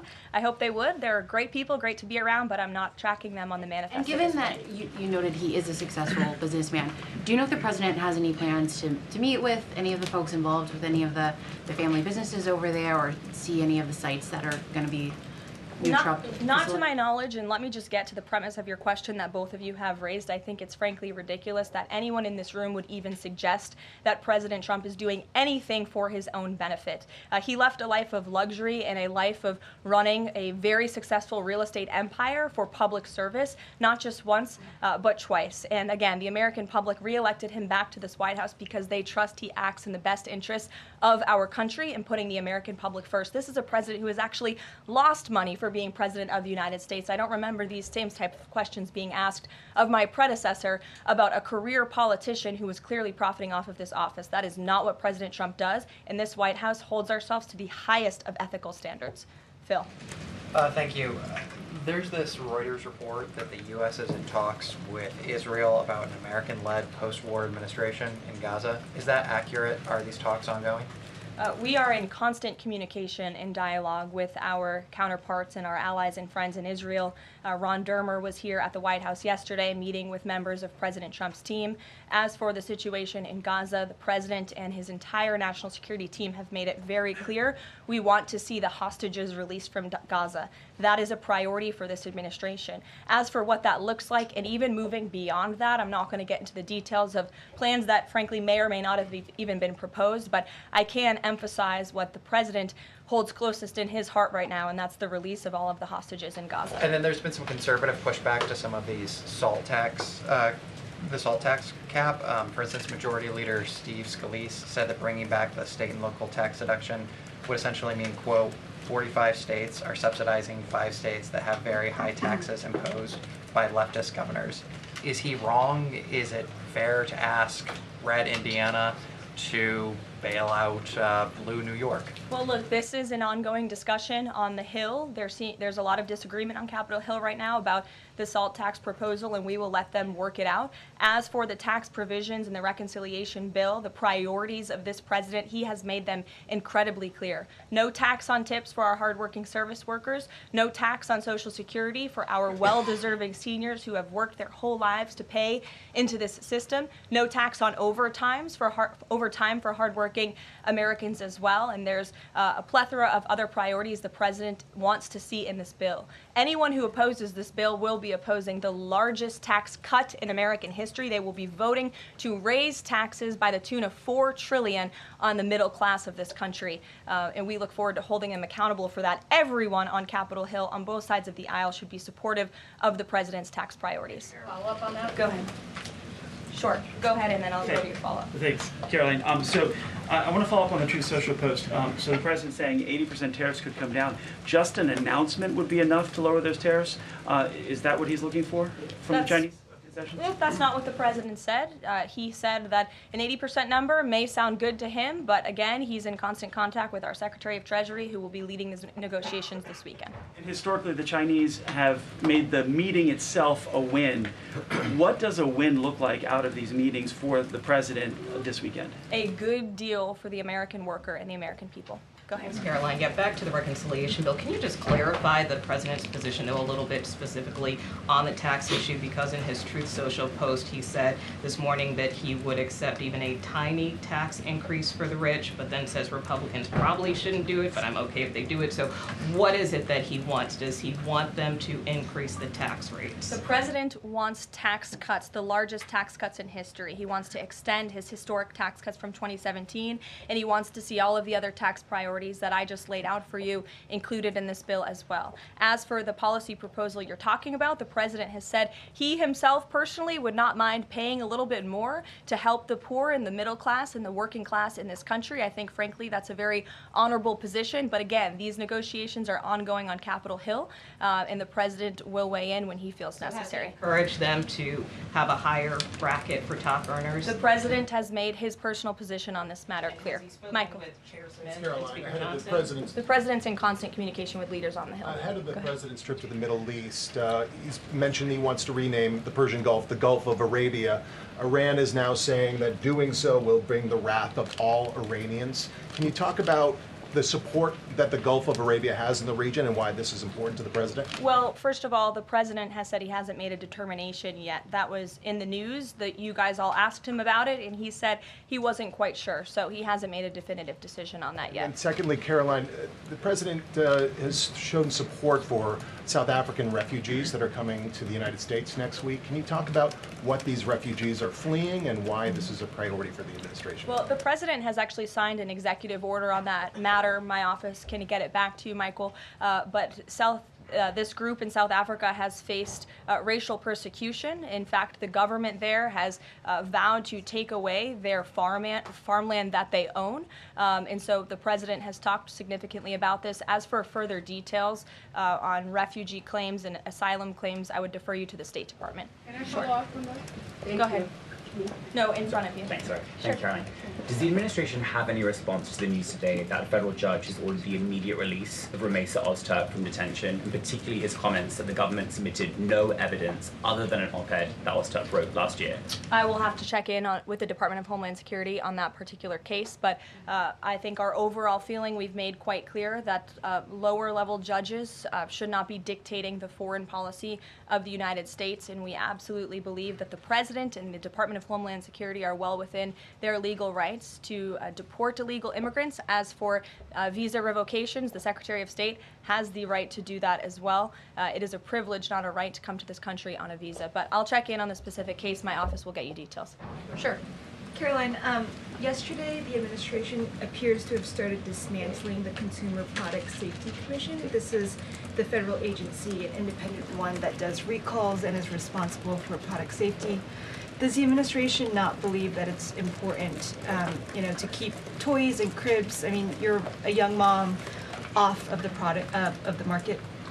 It's a federal agency within which branch? It's the executive branch. Who's the head of the executive branch? The President of the United States. Created by Congress. He has the right to fire people within the executive branch. It's a pretty simple answer. Francesca. Thanks. One foreign policy one and then a domestic policy thing, if I could. As far as the president's trip goes next week, is he planning to meet with the FIFA president in either Saudi Arabia or Qatar? And if so, could you give us some more details about that?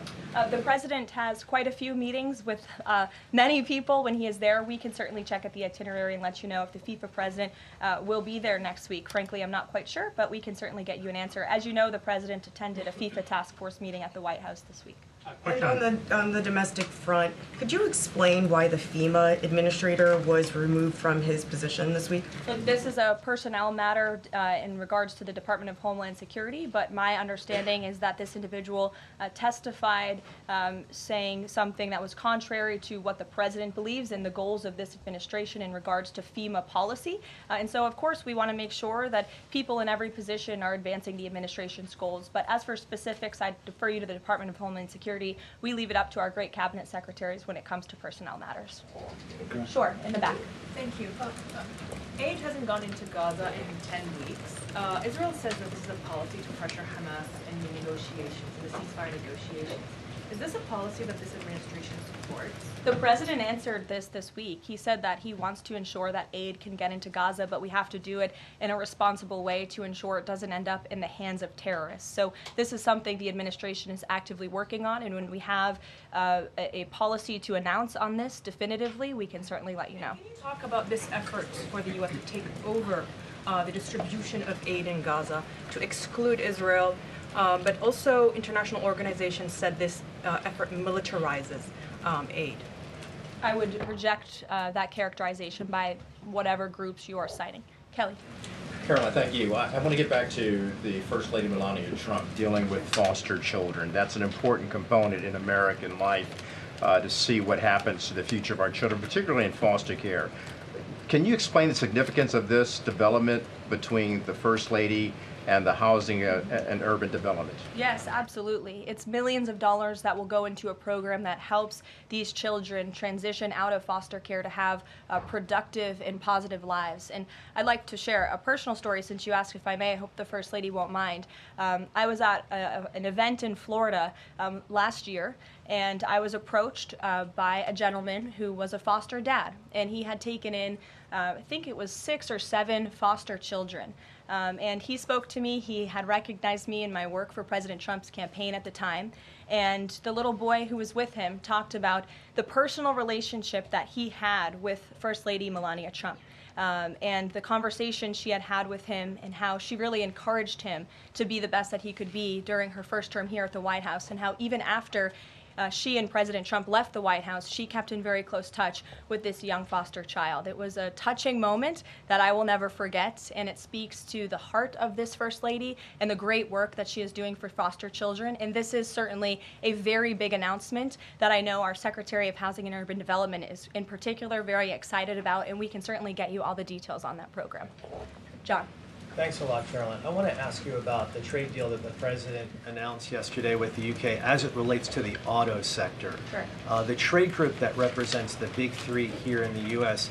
believes that it may put the big three automakers at a competitive disadvantage. What the trade group says is that it will now be cheaper to import a UK vehicle with very little American content than a USMCA compliant vehicle imported from Mexico or Canada with just 50% American content. What's your response to that criticism coming from this trade group? Well, first of all, let's be clear about what the deal does. It sets a 10% rate on auto imports for the first 100 cars that are imported into the United States. 100,000 cars, thank you. That would be very few cars. 100,000 cars imported from the United Kingdom. After 100,000 vehicles, it goes back up to a 25% tariff. And as for our U.S. auto manufacturers, our auto industry, the President wants to put them on the best pedestal to compete. And by the way, if they produce vehicles right here in the United States of America, they will face no tariff at all. I would argue of any industry, the President has spent more time talking to and listening to the concerns of our auto industry here at home. He hears them, he believes in them, he wants to see them produce their vehicles here in the United States of America. This is a good deal for them too. Is this a model for European and Asian vehicles as well, what we see coming out of the UK trade deal with the US? Look, all of these deals are going to be tailor-made. The President has said that from the beginning. It's very apropos that the first trade deal was announced between the United States and the United Kingdom, one of our oldest and greatest allies, but each country has unique concerns and challenges in terms of American industry. We need to open up markets in every single country, and obviously the needs are unique, so our trade team is looking at each country and the advantages that we can pursue for American industries and American workers. Sure. Happy early Mother's Day. Oh, thank you. The President said yesterday that he would be speaking with Zelensky shortly. Did that call happen yesterday, or do we expect that to happen in the near term? The call happened yesterday. President Zelensky called the President to tell him that the critical minerals deal had passed the parliament in Ukraine. I talked to the President about that call. He said it was very good and productive, and of course the critical minerals deal is great for Ukraine, but also of course for the United States of America and our taxpayers here. It was a good call, and they also spoke about, of course, the ceasefire that the President proposed, the 30-day ceasefire between Russia and Ukraine, which we know Europe is on board with, and we hope both countries will agree to. So next week, do we expect President Putin, is there any chance that he could meet with Trump while he's in the region? The President answered this yesterday. Not going to happen. Question on ceasefire. Has he got any reaction from Zelensky or Putin on the proposal for ceasefire? Is he satisfied by the reaction to that proposal? Not to my knowledge, but certainly if there is a reaction and updates, I'm sure you'll hear directly from the President. Question, the President fired the Librarian of Congress. Why did he choose to do that? We felt she did not fit the needs of the American people. There were quite concerning things that she had done at the Library of Congress in the pursuit of DEI and putting inappropriate books in the library for children, and we don't believe that she was serving the interests of the American taxpayer well, so she has been removed from her position, and the President is well within his rights to do that. John. Thank you, Caroline. Happy Mother's Day as well. Thank you. President Trump ran on delivering the biggest tax cut in history, got over 70 million votes. Right now, you got a handful of obstructionists in the Republican conference that are saying they're not going to go along with his tax cut package. You just said those that don't will be held accountable. What is your description of being held accountable? Well, look, I think they'll be held accountable by the voters in their respective districts if they choose to vote for a tax hike to the tune of $4 trillion, which would raise taxes to thousands of dollars per household in this country. The president has great political instincts. That's why he's back in the Oval Office, and Capitol Hill should follow his lead. As for the president, speaking of him, he will be signing executive orders later this afternoon. We are happy to provide more information on those executive orders if you wish.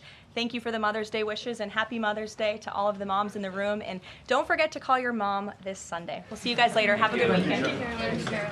All right, there you have it. White House Press Secretary Caroline Leavitt actually addressing the media, stating that President Trump will be headed to Saudi Arabia next week. She also made mention that the president is very happy that he struck a deal with the UK. We'll take a quick break, and we'll be right back.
All right, guys, back here on the Fox 5 Live Zone. Yet again, going to take you back to BOWIE, where we have an update on a string of armed robberies targeting bank customers. Let's take a listen in. To combat violence throughout Maryland. The Attorney General gave this disclaimer, but I just want to emphasize it again. All of these defendants are presumed innocent unless and until the state proves their guilt beyond a reasonable doubt in court. An indictment is not a finding of guilt, but merely an accusation. The indictments of the 7 defendants being presented today are the result of a complex investigation into a pattern of armed robberies that occurred from August of 2023 to July of 2024 in Anne Arundel, Prince George's, Howard, Charles, and Montgomery counties, Maryland. In late 2023, the Office of the Attorney General and ATF began a joint investigation into a pattern of armed robberies at or near banking institutions. Investigators reviewed social media records, cell phone records, and used other investigative techniques to identify the defendants and their involvement in this pattern of violent crime. Our investigation revealed that the 7 indicted defendants acted as part of 2 separate criminal organizations who operated with very similar tactics. They are collectively responsible for at least 34 robberies and attempted robberies, 1 armed carjacking, 2 attempted murders, and other related and included crimes. For the first group, the leader of that criminal organization, Tyreek Walker, is charged with over 100 counts of criminal conduct. Most of these charges are for violent crimes and firearms offenses. Walker's group operated from August 2023 until January 2024. During the investigation, investigators were able to observe that earlier robberies in the trend by this organization involved robbing victims as they were leaving banking institutions. Some of the banking institutions where the victims were targeted included Navy Federal Credit Union, Bank of America, Capital One, and Wells Fargo Bank. At first, the organization would rob victims as they left a bank and were in the parking lot, usually as they were going to their car. But beginning in October of 2023, their tactics evolved, and the members and associates of the criminal organization began to follow victims as they drove away from the bank. The defendants would follow the victims in their own vehicle and then rob the victims when they arrived home or stopped at other businesses. During one instance, in October 2023, members of the criminal organization were driving in a car and intentionally crashed into a victim's vehicle so that the victim would pull over. Members and associates of the criminal organization subsequently robbed the victim of his personal property when the victim got out of their car to exchange information. The defendants were almost always armed with handguns during the robberies. The handguns were usually modified to be more lethal, often fitted with large capacity magazines and Glock switches, which convert semi-automatic handguns into rapid-firing automatic weapons. On multiple occasions, when the victim refused to comply and give the defendants money and other personal belongings, the defendants would fire their guns into the ground or near the victim in order to scare the victim and force compliance. On 2 occasions, a member of the criminal organization attempted to murder the victims of the robberies. On one of these occasions involved a member of the criminal organization firing at the victim who was attempting to flee the robbery without giving over any money. On the other occasion, which occurred right here in Bowie, the group fired handguns at the victim when the victim attempted to follow the group in his car after the robbery. During another incident that occurred here in Bowie, the victim complied with the group's robbery demands but attempted to call for help, at which point one member of the group struck the victim in the head with their firearm. The second group surfaced in May of 2024 after law enforcement stopped the first group. They continued to rob victims as they left many of the same banks in Maryland. The second group also used handguns and would threaten to shoot or even kill the victims if they did not hand over the money and other property. On many occasions, the group would threaten the victims while pointing handguns at their heads. On at least 2 occasions, the group assaulted victims by punching them and pistol whipping them or striking them with their firearms. On another occasion, a victim was placed into a chokehold during the robbery while another member of the group pressed a handgun with an extended magazine against the victim's stomach. This group was ultimately stopped by law enforcement in July of 2024. In total, these 7 defendants are charged with their respective involvement in 34 robberies and attempted robberies between August 2023 and July 2024. All defendants are currently in jail. As the Attorney General emphasized, these investigations would not have been possible without the collaboration and partnership between our office and our hardworking federal, state, and local partners. In case after case, we show that when we work together and combine our resources, we can make a significant impact on public safety. I would now like to turn it over to our wonderful partner, Special Agent in charge of the ATF, Tony Crosby. Thank you, Katie. Good morning, everyone.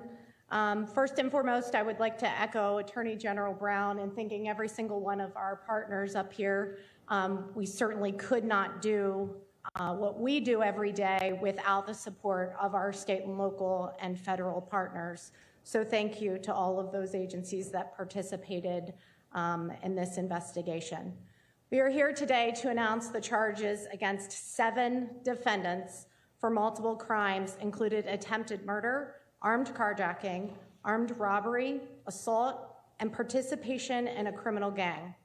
These charges stem from events alleged to have occurred over a 10-month span beginning in August of 2023 and ending last summer.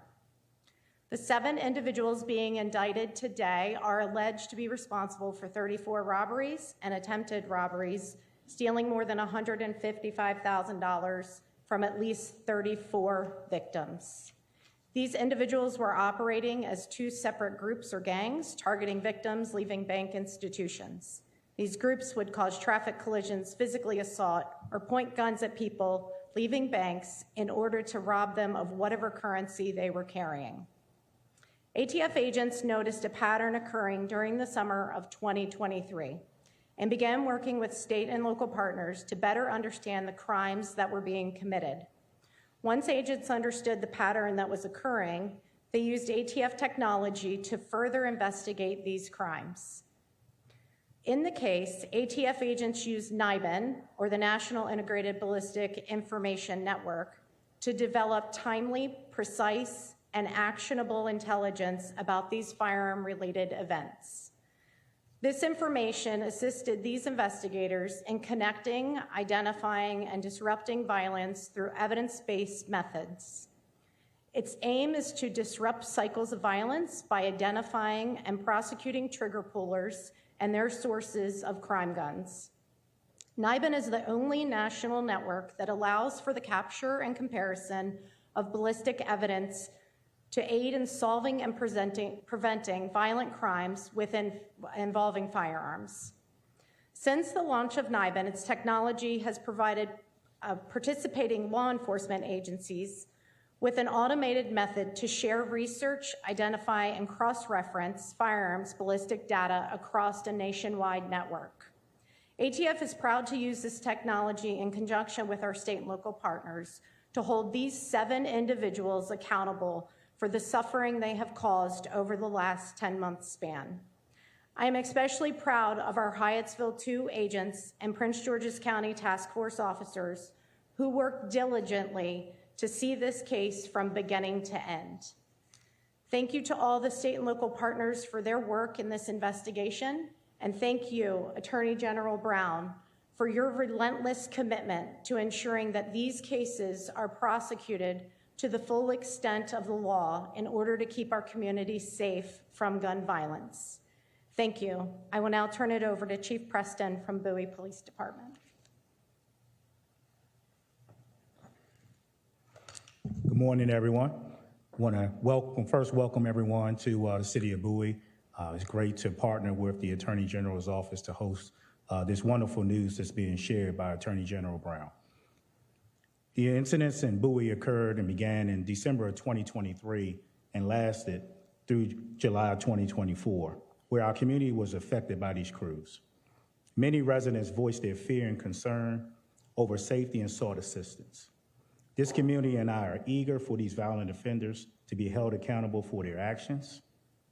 I appreciate the collaboration and coordination from our Attorney General, Anthony Brown, and all the law enforcement partners here today.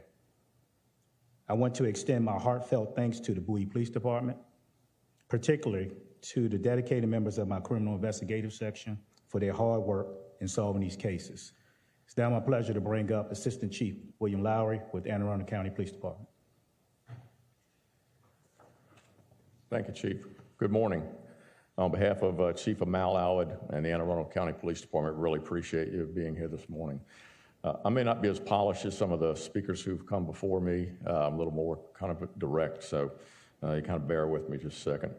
First of all, I want to thank the Attorney General and all of our state, local, and federal agencies for working together as a team. This is what it means to work as a group, sharing, analyzing information, and working tirelessly. I'm going to talk about 3 groups real quickly. Number 1, I want to recognize the Anne Arundel County patrol officers.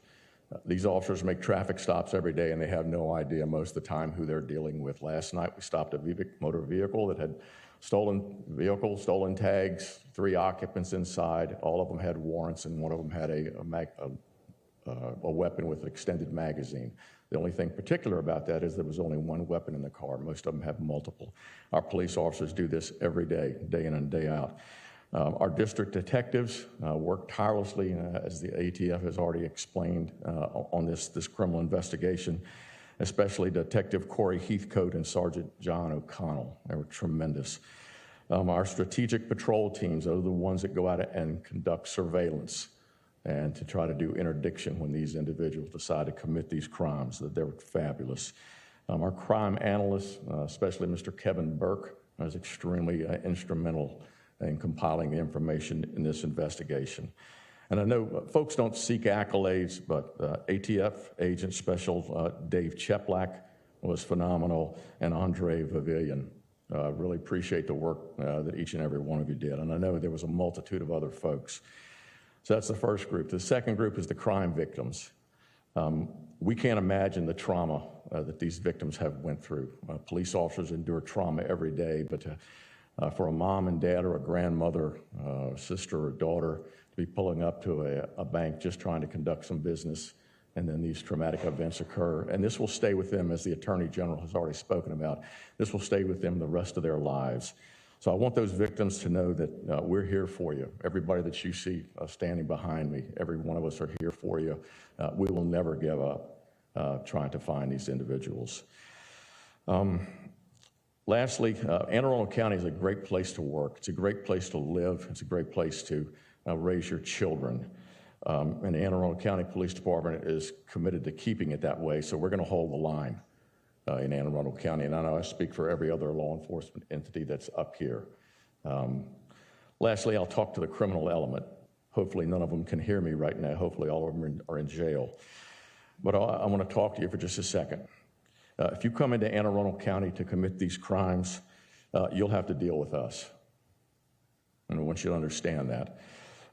You think you're tough because you make the decision to steal people's cars, which takes away their livelihood. A lot of these folks' cars who were stolen, it's their only way to get to work or their only way to take children. So the trauma that they went through just with that is insurmountable. They steal. All right, guys, there you have it. Yet again, BOWIE officials with an update on a string of armed robberies targeting, yet again, bank customers. One of the many things we do for you is follow each and every story locally right here on the Fox 5 Live. Hey, don't forget tonight, mark your calendars, 7 o'clock. Yeah, it's a special edition of Like It or Not. Why? Well, because I will happen to be on the show tonight. I can tell you one of the topics we were discussing surrounds wearing PJs in public. Would you do it? I got to tell you right now, my answer is not gonna happen. Hey guys, if you haven't already done so, make sure you download the Fox Local app. Not only you get a chance to follow each and everything we have going on, but from a weather perspective, you'll get a chance to find out how the weather is shaping up. That's because you can take it with you. As for the weekend, we have an amazing forecast on tap. If you haven't already done so, make sure you call your mom and tell her Happy Mother's Day. On behalf of Emmy, I'm Guy Lambert. The Take, coming up next, right here on Fox 5.